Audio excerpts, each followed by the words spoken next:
ರೇಣುಕಾಸ್ವಾಮಿ ಕೊಲೆಯ ಸಾಕ್ಷಿಗೆ ಬೆದರಿಕೆ ಕೇಸ್ನಲ್ಲಿ big twist ಸಿಕ್ಕಿದೆ. ಕೊಲೆ ಕೇಸಿನ ಸಾಕ್ಷಿ ಸಂದೀಪ್ಗೆ ಬೆದರಿಕೆ ಹಾಕಿಸಿದ್ದು ಆ ಮಹಿಳೆ. ರೇಣುಕಾಸ್ವಾಮಿ ಹತ್ಯೆ ಪ್ರಕರಣದಲ್ಲಿ ಆಗಿರುವಂತಹ ಬೆಳವಣಿಗೆ ಇದು.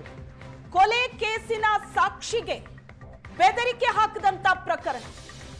ಈ ಬೆದರಿಕೆಯ ಕೇಸ್ನಲ್ಲಿ ಬಿಗ್ ಟ್ವಿಸ್ಟ್ ಸಿಕ್ಕಿದೆ. ಕೊಲೆ ಕೇಸಿನ ಸಾಕ್ಷಿ ಸಂದೀಪ್ಗೆ ಬೆದರಿಕೆ ಹಾಕಿಸಿದ್ದು ಆ ಒಂದು ಮಹಿಳೆ. ಕಾಮಾಕ್ಷಿಪಾಳ್ಯ ಪೊಲೀಸರ ತನಿಖೆಯಲ್ಲಿ ಆಕೆಯ ಪಾತ್ರ ಏನು ಅನ್ನೋದು ಬಯಲಾಗಿದೆ. ಕೊಲೆ ಕೇಸಿನ ಸಾಕ್ಷ್ಯ ನಾಶದ ಕೇಸ್ನಲ್ಲಿ ಪ್ರಭಾವಿ ಮಹಿಳೆಯ ಕೈವಾಡ ಏನು ಅನ್ನೋದು ಪತ್ತೆ ಆಗಿದೆ. ಆಕೆಯ ಪಾತ್ರ ಏನು ಪತ್ತೆ ಹಚ್ಚಿದ್ದಾರೆ ಪೊಲೀಸರು. ರೇಣುಕಾಸ್ವಾಮಿ ಶವ ಸಾಗಿಸಿದ್ದ ಕಾರಿನ ಮಾಲೀಕ ಪುನೀತ್ನಿಂದ ಬೆದರಿಕೆ ಹಾಕಿತ್ತು. ಪುನೀತ್ನಿಂದ ಬೆದರಿಕೆ ಹಾಕಿಸುವಲ್ಲಿ ಆ ಪ್ರಭಾವಿ ಮಹಿಳೆಯ ಪಾತ್ರ ಇದೆ ಅನ್ನೋದು ಬಯಲಾಗಿದೆ.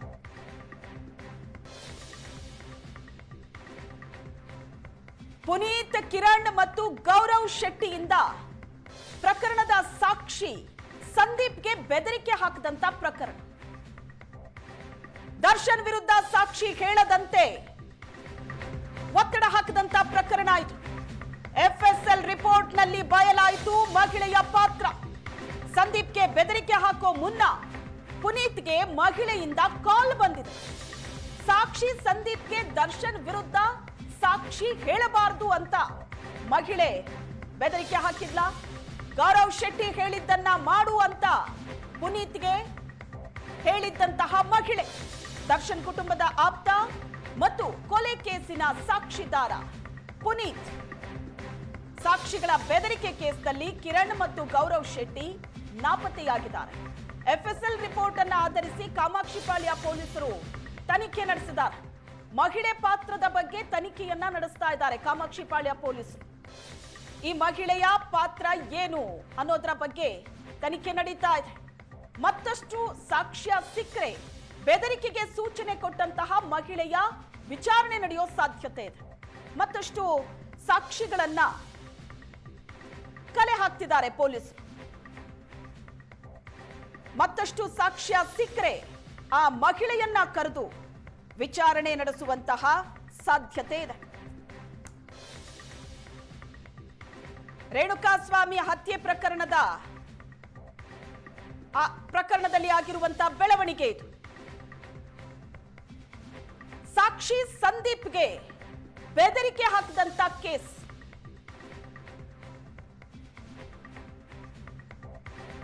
ಸಾಕ್ಷಿ ಸಂದೀಪ್ಗೆ ಬೆದರಿಕೆ ಹಾಕಿದ್ದ ಪುನೀತ್ ಅಂಡ್ ಗ್ಯಾಂಗ್.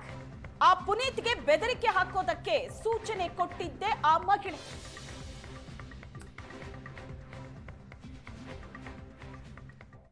ಈ ಬಗ್ಗೆ ಹೆಚ್ಚಿನ ಡೀಟೇಲ್ಸ್ ಅನ್ನ ಕೊಡ್ತಾರೆ ನಮ್ಮ ಪ್ರತಿನಿಧಿ ಶರತ್ ಸಂಪರ್ಕದಲ್ಲಿದ್ದಾರೆ. ಶರತ್, ದರ್ಶನ್ ಪ್ರಕರಣದಲ್ಲಿ ದಿನಕ್ಕೊಂದು ಬೆಳವಣಿಗೆಗಳಾಗ್ತಾ ಇದೆ. ಸಾಕ್ಷಿ ಸಂದೀಪ್ ಮೇಲೆ ಬೆದರಿಕೆ ಹಾಕಿದಂತಹ ಪ್ರಕರಣ, ದರ್ಶನ್ ವಿರುದ್ಧ ಸಾಕ್ಷಿಗಳನ್ನ ಹೇಳಬಾರದು ಅಂತ ಪುನೀತ್ ಅಂಡ್ ಗ್ಯಾಂಗ್ ಅನ್ನೋದು ಗೊತ್ತಾಗಿತ್ತು. ಆದ್ರೆ ಈ ರೀತಿ ಬೆದರಿಕೆ ಹಾಕುವುದಕ್ಕೆ ಸೂಚನೆ ಕೊಟ್ಟಿದ್ದು ಆ ಒಂದು ಮಹಿಳೆ ಅನ್ನೋದು ಈಗ ತನಿಖೆಯಲ್ಲಿ ಬಯಲಾಗಿದೆ. ಆಕೆಯ ಪಾತ್ರ ಏನು ಹಾಗಾದ್ರೆ?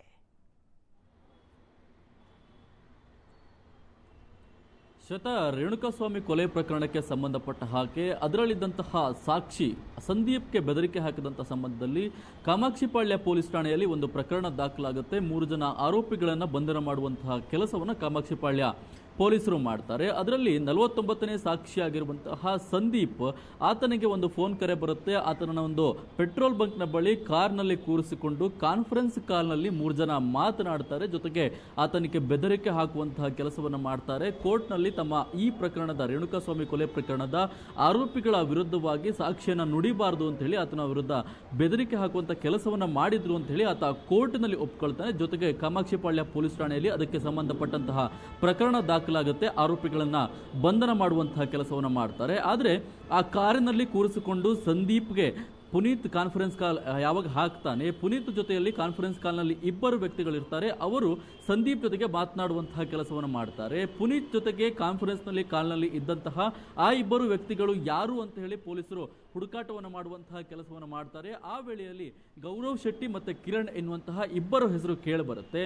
ಇವರಿಬ್ಬರು ಉದ್ಯಮಿಗಳು, ಜೊತೆಗೆ ಅತ್ಯಾಪ್ತರು ಕೂಡ ಇವರ ಕುಟುಂಬಕ್ಕೆ ಆಗಿರ್ತಾರೆ ಎನ್ನುವಂಥ ಒಂದು ಮಾಹಿತಿ ಸದ್ಯಕ್ಕೆ ಲಭ್ಯವಾಗ್ತಾ ಇರುವಂಥವು. ಆ ಗೌರವ್ ಶೆಟ್ಟಿ ಮತ್ತು ಕಿರಣ್ಗೆ ಸಂಬಂಧಪಟ್ಟ ಹಾಗೆ ಆ ಆಡಿಯೋವನ್ನು FSLಗೆ ಕಳಿಸುವಂತಹ ಕೆಲಸವನ್ನು ಪೊಲೀಸರು ಮಾಡ್ತಾರೆ. ಆ ಸಂದರ್ಭದಲ್ಲಿ ಆ ಕಾನ್ಫರೆನ್ಸ್ ಕಾಲ್ನಲ್ಲಿ ಮಾತನಾಡಿರುವಂಥದ್ದು ಗೌರವ್ ಶೆಟ್ಟಿ ಮತ್ತು ಕಿರಣ್ ಎನ್ನುವಂಥದ್ದು ಕೂಡ ಗೊತ್ತಾಗ್ತಾ ಹೋಗುತ್ತೆ. ತದನಂತರ ಈ ಪ್ರಕರಣದಲ್ಲಿ ಕೇಳಿಬರ್ತಾ ಇರುವಂಥದ್ದು ಒಂದು ಪ್ರಭಾವಿ ಮಹಿಳೆಯ ಹೆಜ್ಜೆ ಈ ಪ್ರಕರಣದ ಹಿಂದೆ. ಕಾರಣ ಏನಂತ ಹೇಳಿದ್ರೆ, ಈ ಪುನೀತ್ ಮತ್ತು ಗೌರವ್ ಶೆಟ್ಟಿ, ಕಿರಣ್ 3 ಜನ ಏನು ಕಾನ್ಫರೆನ್ಸ್ ಕಾಲ್ನಲ್ಲಿ ಮಾತನಾಡ್ತಾರೆ, ಅದಕ್ಕಿಂತ ಮುಂಚೆ ಈ ಪುನೀತ್ ಜೊತೆಗೆ ಈ ಮಹಿಳೆ ಮಾತನಾಡಿದ್ರು ಎನ್ನುವಂಥದ್ದು FSL ಮುಖಾಂತರವಾಗಿ ಸದ್ಯಕ್ಕೆ ಗೊತ್ತಾಗ್ತಾ ಇರುವಂಥದ್ದು. ಪುನೀತ್ ಜೊತೆಗೆ ಮಾತನಾಡಿದಂತಹ ಮಹಿಳೆ ಗೌರವ್ ಶೆಟ್ಟಿ ಎನ್ನುವಂತಹ ವ್ಯಕ್ತಿ ನಿನಗೆ ಕರೆಯನ್ನು ಮಾಡ್ತಾರೆ, ಆತ ಏನು ಹೇಳ್ತಾನೋ ಆ ಕೆಲಸವನ್ನ ನೀನು ಮಾಡು ಅಂತ ಹೇಳಿ ಪುನೀತ್ಗೆ ಸೂಚನೆಯನ್ನು ಕೊಡುವಂತಹ ಕೆಲಸವನ್ನ ಆ ಮಹಿಳೆ ಮಾಡಿದ್ರು ಎನ್ನುವಂಥದ್ದು ಸದ್ಯಕ್ಕೆ ಗೊತ್ತಾಗ್ತಾ ಇರುವಂಥದ್ದು. ಪೊಲೀಸರು ಈಗಾಗಲೇ FSL ರಿಪೋರ್ಟ್ ಮುಖಾಂತರವಾಗಿ ಗೌರವ್ ಶೆಟ್ಟಿ ಹಾಗೆ ಕಿರಣ್ ವಿರುದ್ಧವಾಗಿ ಸಾಕ್ಷ್ಯಾಧಾರವನ್ನ ಕಲೆ ಹಾಕಿಕೊಂಡಿದ್ದಾರೆ. ಅವರಿಗೂ ಕೂಡ ವಶಕ್ಕೆ ಪಡೆದು ಕೂಡ ವಿಚಾರಣೆಯನ್ನು ಮಾಡುವಂತಹ ಸಾಧ್ಯತೆ ಕೂಡ ಇದೆ. ಅಥವಾ ಅವರನ್ನ ನೇರವಾಗಿ ಈ ಪುನೀತ್ ಮತ್ತೆ ವೇಣು ಸುಹಾಸ್ ಎನ್ನುವಂಥ 3 ಜನರನ್ನ ಹೇಗೆ ಬಂಧನವನ್ನು ಮಾಡಿದ್ರು ಅದೇ ರೀತಿಯಲ್ಲೂ ಕೂಡ ಬಂಧನ ಮಾಡುವಂತಹ ಸಾಧ್ಯತೆ ಕೂಡ ಸದ್ಯಕ್ಕೆ ಇರುವಂಥದ್ದು. FSL ರಿಪೋರ್ಟ್ ಆಧಾರದ ಮೇಲೆ ತನಿಖೆಯನ್ನು ಮಾಡುವಂತಹ ಕೆಲಸವನ್ನು ಮಾಡ್ತಾ ಇದ್ದಾರೆ. ಗೌರವ್ ಶೆಟ್ಟಿ ಮತ್ತೆ ಕಿರಣ್ ನಿಂದ ಹೇಳಿಕೆಯನ್ನು ದಾಖಲು ಮಾಡಿಕೊಂಡಂತಹ ಬಳಿಕ ಆ ಪ್ರಭಾವಿ ಮಹಿಳೆಯೂ ಕೂಡ ನೋಟಿಸ್ ಅನ್ನು ನೀಡಿ ವಿಚಾರಣೆ ಮಾಡುವಂತಹ ಸಾಧ್ಯತೆ ಸದ್ಯಕ್ಕೆ ದಟ್ಟವಾಗಿರುವಂಥದ್ದು. ಪ್ರಕರಣಕ್ಕೆ ಸಂಬಂಧಪಟ್ಟ ಹಾಗೆ ಕಾಮಾಕ್ಷಿಪಾಳ್ಯ ಪೊಲೀಸರು ತನಿಖೆಯನ್ನು ಮುಂದುವರಿಸುವಂತಹ ಕೆಲಸವನ್ನು ಮಾಡ್ತಾ ಇದ್ದಾರೆ. Shweta, S, thank you Sharath ನಿಮ್ಲ ಡೀಟೇಲ್ಸ್ಗೆ.